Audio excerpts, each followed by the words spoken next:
சுஜி குத்திட்டாங்க. ஏய் சிக்ஸேங்கடா பெருமா பைய அப்படியே சிச்சா மாதிரியே வச்சுக்கோ.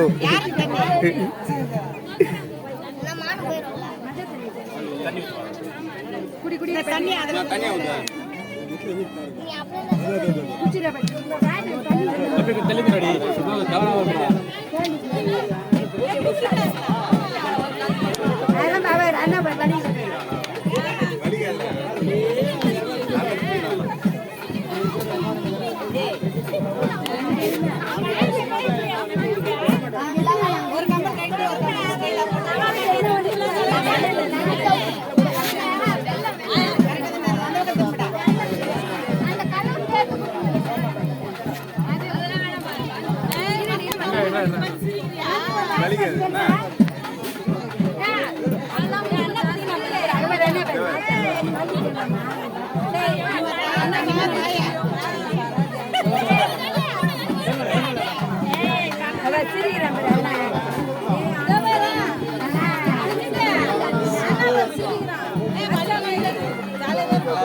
टोपी और इधर बोला टोपी दी है